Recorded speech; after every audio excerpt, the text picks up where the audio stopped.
Welcome back. Time now for our Friday Focus on You, this time health and fitness. This is, unfortunately, cold and flu season. How much exercise is okay if you're under the weather? And what's proper gym etiquette if you're not 100% healthy? Joseph Brandenburg is a personal trainer and columnist. He's the owner of True 180 Fitness in the district. He's part of our Friday Focus on You rotation. Welcome back. Good to have you here. Great to be back. If someone really feels bad, no question, they're not even thinking about exercise. But sometimes you have a nagging cold, or you're coming back and you're like 80%, and you're like, I want to, some of us really are into our exercise. We want to stick to our routine. When is exercise okay, if you're assuming you feel up to it? And when do you just like, you know what, let your body recover, don't worry about the gym right now?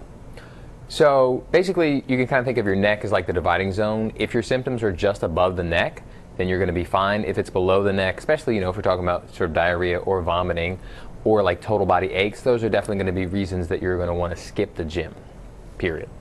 Good advice, and that's an easy to remember kind of a thing. That gets us into gym etiquette.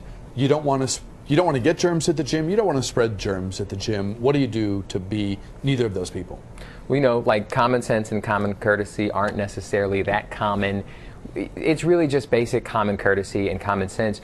If you sneeze, cover your mouth, cover your nose, and then wash your hands immediately afterwards. If you blow your nose, same thing. Wash your hands after you do it. No one else, needs to feel like you.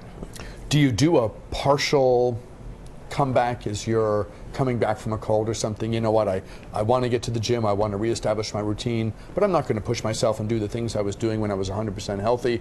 I'm going to do half my workout and be happy with it. I'm going to call it a day. I'll get back to 100% when I am 100%. Yeah, absolutely. That's really important. Actually, working out while you are recovering will speed up and it will boost your recovery. Also, working out regularly before you get sick makes it less likely that you will get sick. But working out during is actually going to stimulate your immune system, provided you're not sort of just pushing yourself to go as hard as you possibly can. Is rushing the comeback? I mean, can you exercise your way back to health? If you're smart about it, absolutely. If you're smart about what you're doing and your intensity and the duration of your workout, then that's definitely something that you can really support your immune system and support your body in getting all the way back to health. There are things like orange juice or vitamin C tablets or other things that we've read or heard over the years can be good if we're not 100%. Do those work? Do you take them? Do you advise that the people you're training with take them? I don't take any of them personally. For orange juice, basically, orange juice is actually roughly the nutritional equivalent of soda, because you're taking a whole bunch of oranges, you're taking out all the fiber, or pretty much all the fiber, and you're concentrating it down to the sugar in the water. So that large amount of sugar is actually going to suppress your immune system, so it's actually going to work against your body trying to get rid of this infection.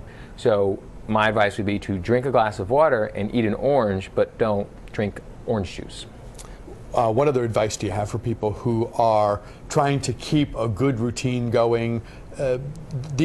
Leaving the gym when you're sweaty is not always the most fun. If you go to the gym, have a good workout, get yourself sweaty, need to get to the car, need to get home. I confronted that myself just last night. It's not a good feeling, but it's sort of the reality of the season we're in. It's the reality of the season. If you're talking, just a couple of minutes, you don't really have anything to worry about. If you're talking about being cold for, hours on end, well, that's a problem. But, as long as you're avoiding really long, long duration of being cold, sweaty outside, you're going to be fine. And also, speaking of sort of timing and duration, keeping your workouts brief. So in that roughly 45-minute zone, you're going to be, doing yourself a favor. When you start extending beyond that, especially when you cross that hour mark, then you're going to be actually suppressing your immune system. I was just getting ready to ask about that. Is exercising on a regular basis part of establishing the sort of immune strength and ability to withstand all the germs that we're exposed to on a daily basis, so you don't get sick in the first place?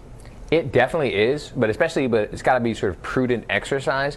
One of the things in the research about marathon runners is that when they are doing sort of these, 75, 90, and much longer minute training runs, their immune systems are very suppressed afterwards, and it happens, that it's a significant period of time, so it leaves them vulnerable to it. So moderate duration, 45, maybe 60 minutes, but an hour is going to be where you're going to want to cut it off. I find that if I'm, and I think the description you gave at the outset, where if you've got kind of mild symptoms and they're above the neck, I'm going to try to work out as soon as I feel up to it. If I've got something else going on, I'm not even thinking about it. Absolutely. Yeah, if it's just, if it's just head congestion, if it's just that, your energy levels are not going to be 100%, and that's okay. You just want to go in, obviously wash your hands, but just go in and do the best you can. You're going to help, you're going to help keep your routine, and then B, you're also going to sort of help your immune system and help your body get rid of this thing.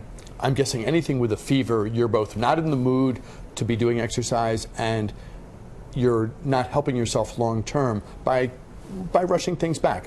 Is that a good benchmark of the notion of a fever being something to sort of pay extra attention to?